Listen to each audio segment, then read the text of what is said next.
for meeting.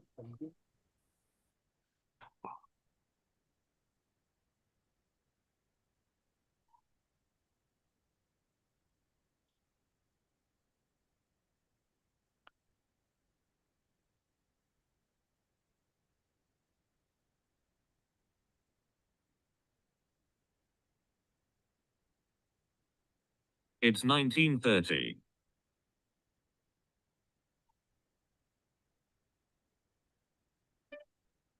Yes, sir, we're live. Good evening, everyone. On behalf of I Am Peacekeeper Movement, I'm Jennifer Bhavia, and I will be your host this evening. 1930. It is my absolute joy to introduce tonight's remarkable speakers. We begin by warmly welcoming the founder of the movement, Dr. Huzaifa Khorakiwala, whose humanitarian leadership has been a driving force behind the I Am Peacekeeper Movement and its 7 core values. Under Dr. Huzaifa Khorakiwala's leadership, I'm sorry, can you hear me? Under I'm sorry. Under Dr. Huzaifa Khorakiwala's guidance, and our community now comprises of over 1.8 million online anti speakers globally.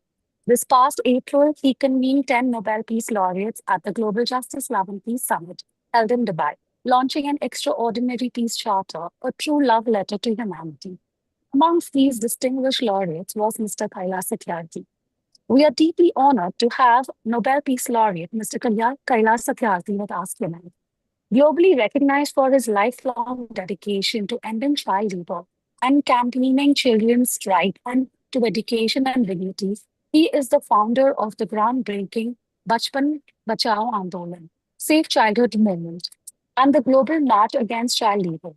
He has rescued over 133,000 children from exploiting, providing a successful model for their education and rehabilitation. His advocacy galvanized support in 103 countries, resulting in a landmark ILO Convention 182, and only universally ratified convention in ILO history. Today, Mr. Satyarthi leads the Satyarthi Movement for global compassion, promoting justice and sustainability, values that beautifully align with our core principles of gratitude, forgiveness, love, humility, giving, patience, and truth. Now, it's my pleasure to invite Dr. Huzaifa Khorakiwala to address us. Over to you, Dr. Huzaifa. I'm very deeply honored that our dear mentor and my dear, whom I look up to so much, Mr. Kailash Satyarthi, who has guided me over the last so many years, he's over here today and he's going to address us on topics related to peace, and especially the work that he won the Nobel Peace Prize on 2014. And sir, we are deeply honored by your presence today. And we would like you to give a slight opening address. But before that, I will just talk about the I Am Peacekeeper movement for about 2 minutes. The I Am Peacekeeper movement is a movement of peacekeepers online and offline, and it is based on the 7 human values of gratitude, forgiveness, love, humility, giving, patience, and truth. And each human value stands for one day of the week. So today is Sunday, and today the human value is truth. So I wish all of you happy Truth Day. And we believe that human values is the foundation of inner peace. And when more of human beings have inner peace, then the world peace has a greater chance. And so all these human values are embodied in the life of Mr. Satyarthi. And his story is one of great grit, courage, determination, and the fight for the children of the world. And what he has done in his life for child rights will be remembered long, not only in the history of India, but in the history of the world. So I would like to invite Mr. Satyarthi to give his keynote highlights. It can be about 10 minutes or something, or 12 minutes. and then we can have a short question answer session. Thank you. Thank you, everyone. Dr. Huzaifa, whenever I attend your program, I feel that I'm at home with my great friend and brother who is advancing the human values which are much needed in the world. And I would also like to congratulate everyone who is watching and listening to us today, especially the young people. Needless to say that the world is on crossroads. We have never been so wealthy. We have never been so well informed with knowledge and information. We did not have so many constitutions and laws, policies, and international treaties and conventions. We have enough to save our world. But despite that, the world has never been so broken, so divided, so hot as our earth is getting hotter and hotter, what we call the climate change or climate crisis or climate injustice. We are facing so many wars because of the historical reasons, but also because of the political reasons globally. In this situation, when we talk of peace, when we talk of human values, it is important that we start with strong determination and conviction for betterment of society. The world is also losing hope because so many things around us are so much disturbing and disappointing. People are losing hope. I work across 140, 150 countries for last almost 25, 30 years. And I know that how people are getting more and more hopeless because they are losing hope in their present and in their future. A few people are driving fast, but others are left out or left behind. And such events or such initiatives, like the movement started by Mr. Huzaifa, the movement I Am Peacekeeper Movement, that is very, very significant. I would like to congratulate right at the outset. What are the problems? Because we know all the problems in the world. We also know solutions because solutions are much talked about things. We have so many books, so much knowledge, so many analysis, so many researches that what works and what does not work in every sphere of life. And it's very easy to say that if there is a poverty, then we should think of how to empower the poor people, how to educate them, how to distribute their fair share so that they can live their life with dignity and freedom and opportunities. These answers are ready-made answers. When we talk of global warming, then we can say that of course we have to adhere to some of the treaties and laws and conventions which have been made several times and repeated in Paris Accord and before that Rio Accord and so on and so forth. That's very easy to say. Of course, we can say that we have to change our lifestyle, which is resulting in excess use or misuse of the earth resources.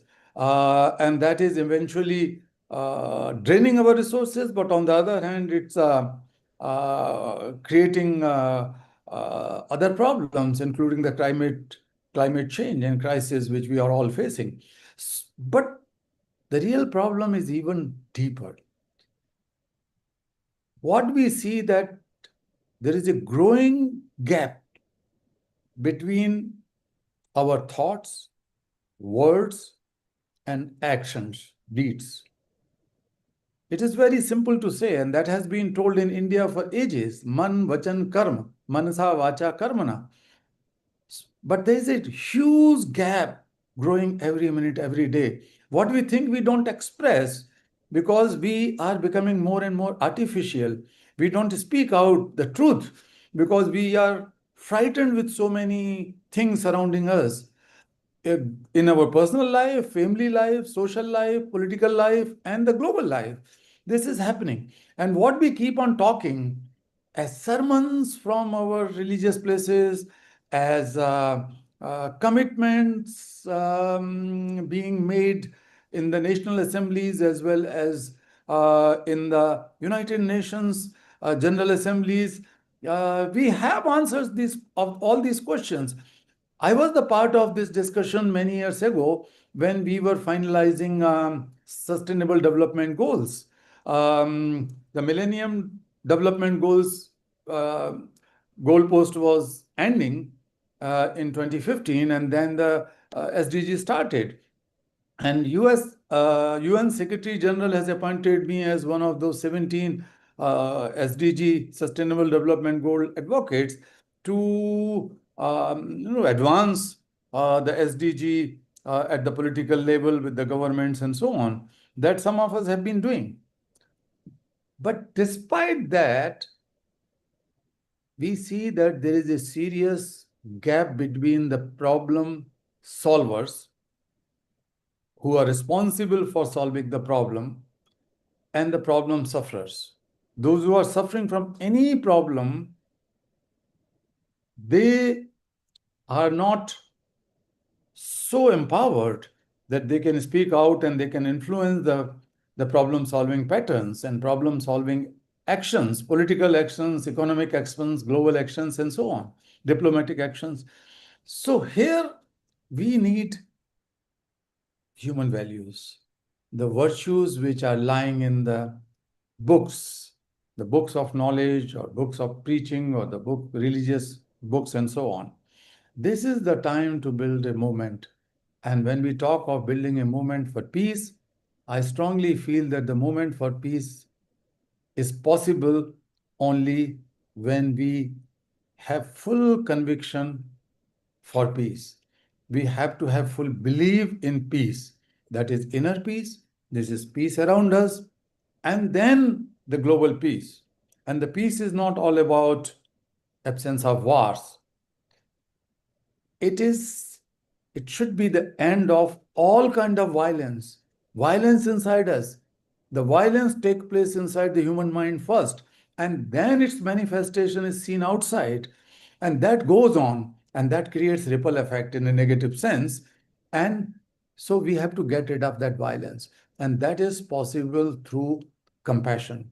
And I have been talking about the compassion. All my 40 years or 45 years work, or almost half a decade work in fighting child slavery, child labor, trafficking, ensuring education, quality, free education for every child. This is driven by the force of compassion. When I say compassion, I'm not talking about empathy or sympathy. I'm not talking about mercy or pity or kindness. These human traits are important, but compassion is a bit different. And the difference is that compassion is problem solving.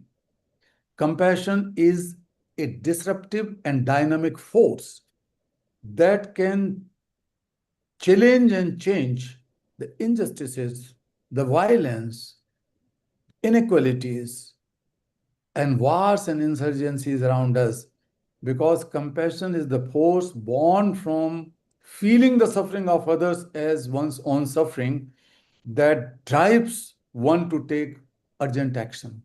And that is needed in the world. And we are all working on it. And I would once again like to thank you, and then I will be prepared to answer the questions. Sir, your definition of compassion is very interesting. Generally, people always thought that compassion is what you feel for others. But you have redefined compassion in a far more practical manner. And you have said feeling is just the starting point. And you have said that from the feeling, it has to go into the action. Absolutely, absolutely. Because if you feel the suffering of others and keep on feeling the suffering, then you could be overwhelmed.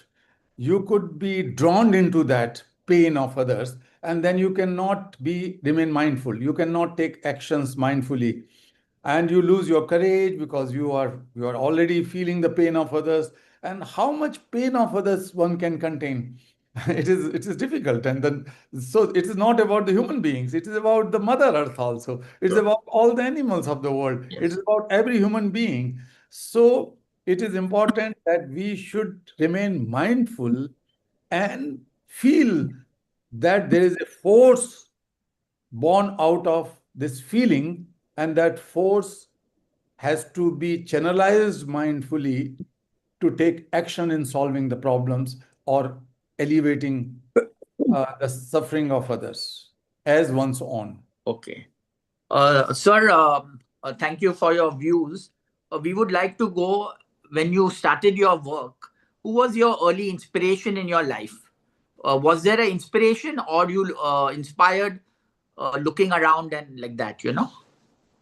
Well, I was uh, quite influenced by the great leaders as well as the reverend individuals, and some of them are revered as the messengers of God, or prophets, or incarnations, and so on.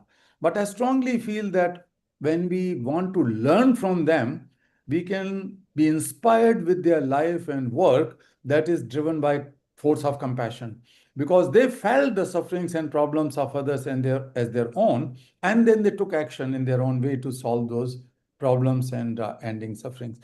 But definitely, in practical terms, I was influenced by Mahatma Gandhi in my early childhood. I was influenced by the surroundings around me, my parents, of course. I was born in a humble family. My father was a police constable when I was born in Madhya Pradesh, Vidisha, and then he became the head constable before he retired. And he passed away, unfortunately, when I was young. So my mother had to take care of us, but my brothers also, and they were all very committed for getting the best quality of education. And now almost every other nephews and nieces of mine are doctorate. They are professors, Yes. teaching, and even Sir, you were born in a Brahmin family, but right throughout your life in the beginning, you served the lowest strata of society. And that shows how much of that is a compassion in that is called a living compassion, I would call it. my family was definitely the Brahmin family, but I was always disappointed when I saw a kind of discrimination due to caste or untouchability my family was practicing, and my relatives and neighbors were practicing. Yeah. The sweepress women were not able to, go to a temple, or they could not enter in one's place, or they have to keep distance from others so that they cannot be touched by others. All these things were happening, and that was very, very disgraceful. And And you fought for the right of these people. You then I could not live without that, actually. I changed my name because of that, because I wanted to give up this so-called caste system, and being the Brahmin. The Brahmins are, I think, four of us or all of us. Mr. Mathur is a Brahmin.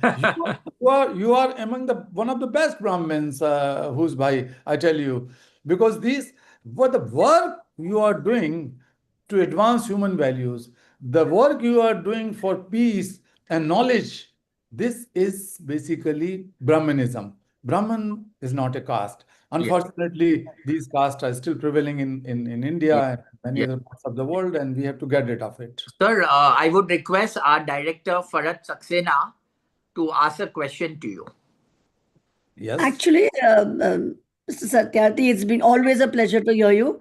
But you've dealt with so many children in this world, and I'm sure that just seeing that there will be a lot of lessons in resilience or humanity that you would have got back from the children. So, do they also contribute in your continuing this advocacy towards child labor? How do you do this? Absolutely, absolutely. You have not asked a question, you have given an answer.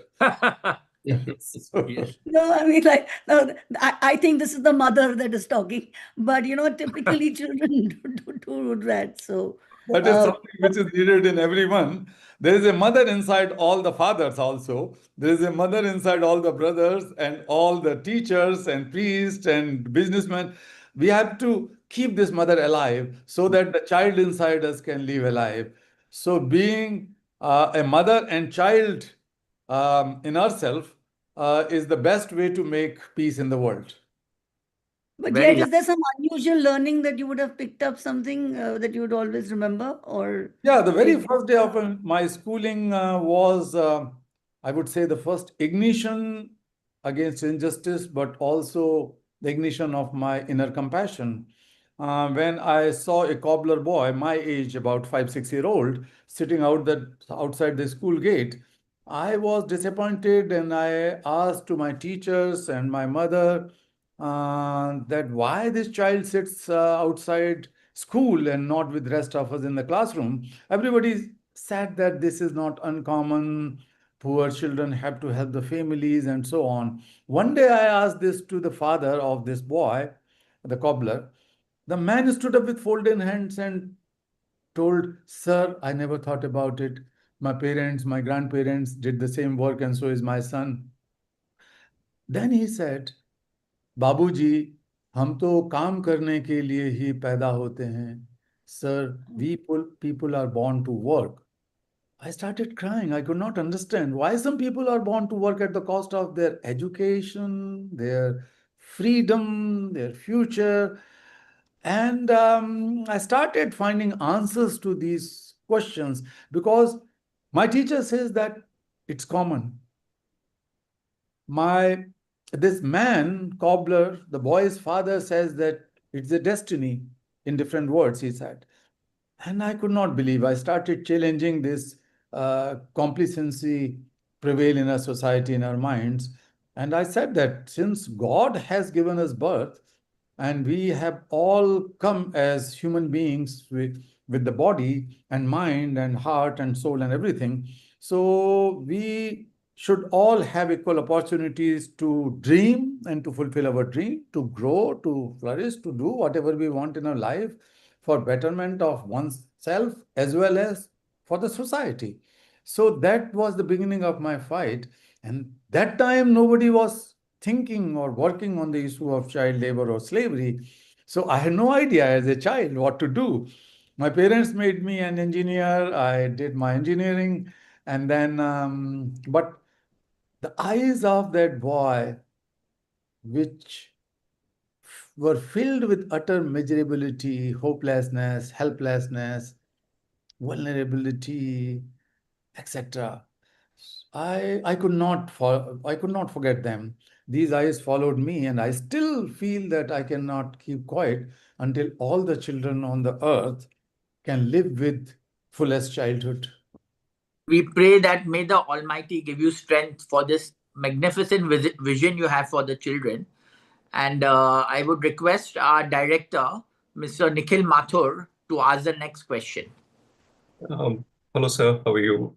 Good. It is my honor to be talking to you. I am Peacekeeper Nikhil Mathur, and wanted to ask a simple question, but a very complicated one. Could you outline your vision behind the Satyarthi Movement for global compassion and explain how fostering global compassion can effectively tackle child exploitation and violence? Thank you. One question was always asked everywhere, and that is people say that Kailash ji or Kailash, you have risked your life several times, you have been beaten up and almost dead, you were attacked several times, you lost your colleagues, you have scars in all your body. But what drives you? What was your drive in all those years? So I started thinking that I had no political ambition, neither I have an ideology. Sometimes ideologies drive, nor I am a kind of fanatic religious person who is driven by any kind of religious faith or something. Though I believe in Almighty God, I believe in Allah or Ishwar, whatever you call her or him. I believe in all this and I 100% believe. But it was very clear to me that I am not the one who wanted to go to heaven, Swarg, yeah, Moksh. So that was not my ambition or my effort or wish even. So I started thinking, what is my drive? And I realized that my drive is nothing but compassion. But compassion not in the older traditional definitions. I started redefining compassion as we spoke earlier. So that is the new definition which is liked by many people because my life work is compassion, and compassion has the inherent inbuilt action to solve the problems in itself. And that is the reason I started thinking that let us launch a new movement, not a typical NGO, but a movement which can try to, I would say, Dr. Hughes will understand this language easily because he and his family has made a tremendous contribution during the time of COVID-19, the corona, the fight against coronavirus, and you keep on fighting on all kind of things to make the people healthy. So I realized that what was the most important thing those days was oxygen. Everybody was fighting for oxygen. We were losing the oxygen. We were having this small thing in our finger to see the level of oxygen and so on and so forth, and we could not find. Now I think that all the religions or institutions in the world, all the political institutions in the world, all the judiciary, police, education, healthcare system, our personal life, family life is lacking something, and that is oxygen. Oxygen is compassion for me. Our body, human, not just human body, but the body of institutions, the body of knowledge, the body of science and technology needs compassion so that the feeling which can emerge as the problem solving, the force of problem solving. And that is oxygen for me. So I thought that let us start a new factory of oxygen.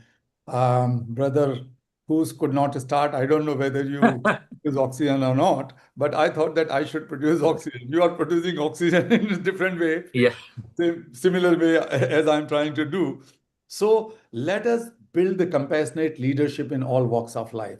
Let us identify the people who may or may not say that they are compassionate leaders in their field, but they are because they are selfless, mindful problem solvers. And that's why they are compassionate leaders for me. So let us build this synergy. Let us build a strong movement, bringing them together, and especially among young people, youth in college, universities, schools should be given a training where they can ignite their compassion and use for the betterment Yes, of. I think it's very important that part of the curriculum in all education should have something on compassion or human values or something, because everything is not just for the body that we have to make a good career.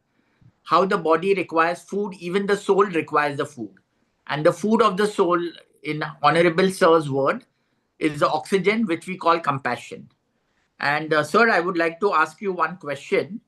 How should we balance justice for perpetrators of child exploitation with compassionate understanding of underlying issues like poverty and ignorance?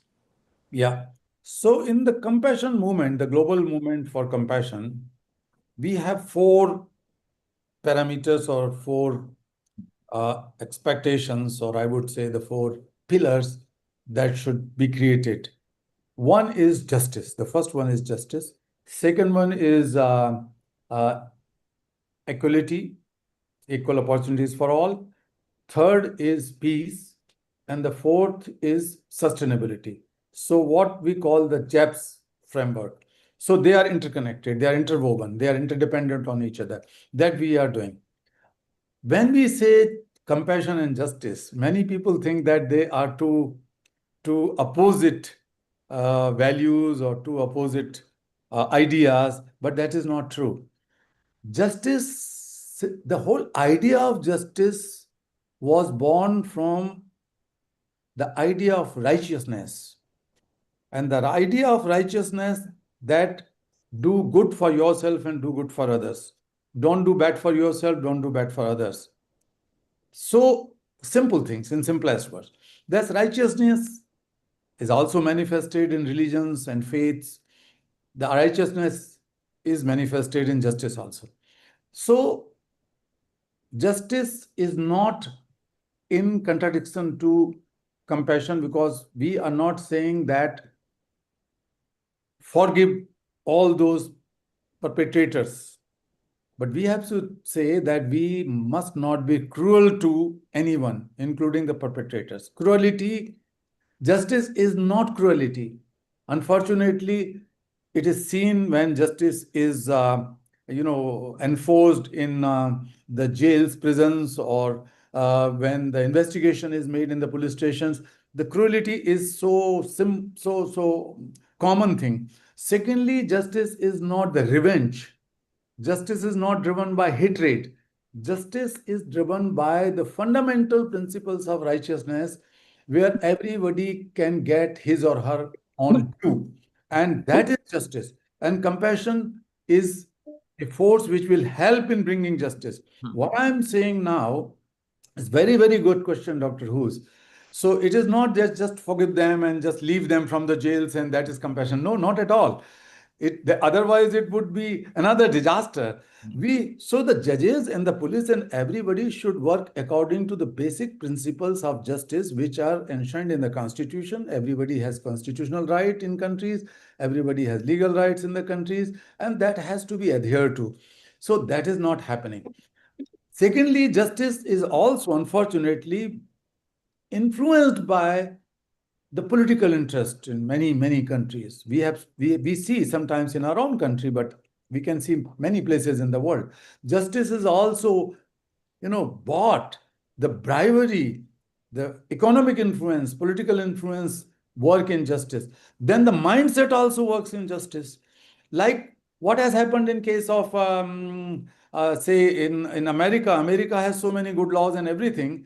Some years ago, this George Floyd's killing by a white police officer, a black person was found and coming back from the shop, and then this white police officer has killed that guy on the spot.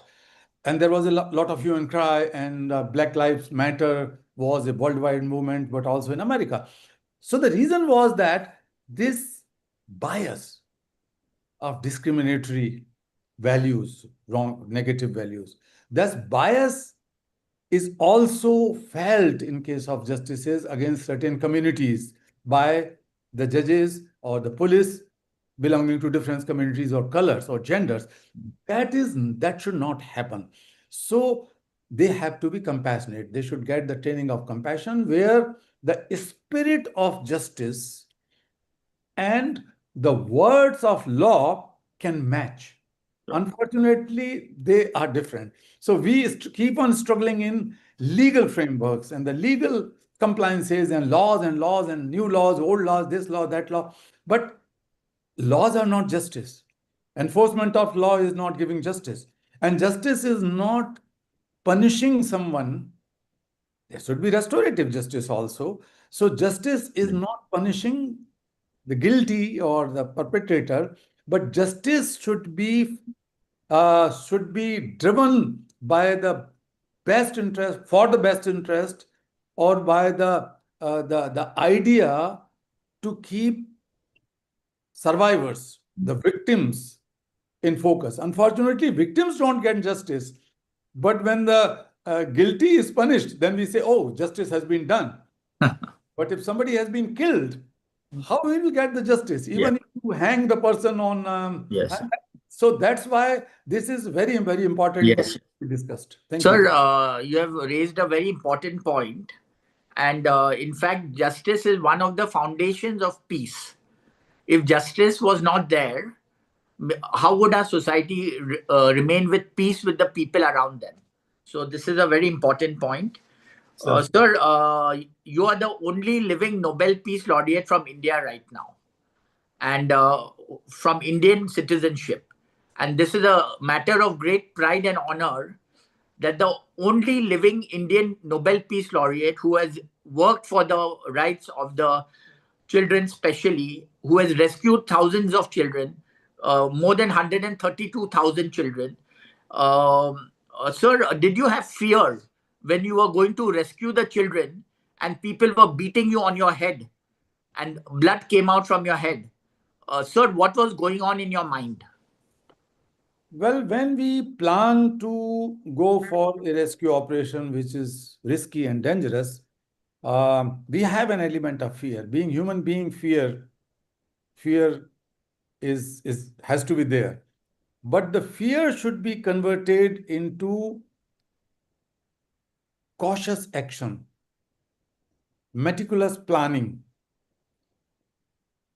and then taking all the details in account when you are going to rescue the children at this place. So that is the fear which is converted into positivity.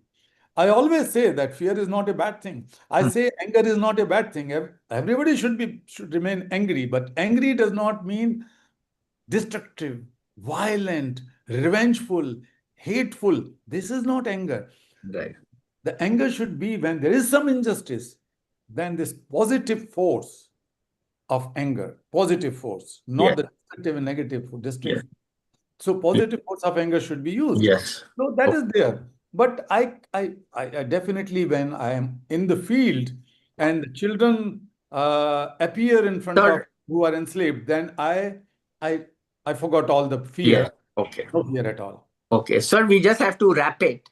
So I just want to our movement, I Am Peacekeeper Movement, your one message from your side. What would be the message? So I am not the messenger or teacher or leader or priest. As one of you, I can say that we should feel in the oneness of humanity. Okay. We should feel in the oneness of the universe, and we should try to live with that oneness in our personal life. Okay. Thank you very much, sir. And as we always wrap up in 40 minutes, we would like to thank Honourable Nobel Peace Laureate 2014, Mr. Kailash Satyarthi, for gracing the occasion of I Am Peacekeeper at the Laureate Zoom, and your inspiring journey of advocacy, establishing Bachpan Bachao Andolan, and galvanizing global movements against child labor serves as a shining example of courage, hope, and unwavering dedication. And the very fact that this thing has come from India is a source of great national pride for all of us. And we would like to thank you once again. And I thank all the viewers who have come over here. Thank you for participating in I Am Peacekeeper at Zoom, which is every Sunday, the first Sunday of the month at 7:30 p.m. Indian Standard Time. Thank you, sir. And we pray and we wish that you have a long life, you have good health, you have peace, and you have the strength to serve the children and the entire humanity. And may your movement of global compassion go from strength to strength so that more of humanity is benefited from your thoughts and your actions. And thank you once again, sir, and namaste. Thank you. Namaste. Thank you. Have a good time. Thank you, sir. Thank you. Thank you very much. Thank you, Ms. Saxena. Thank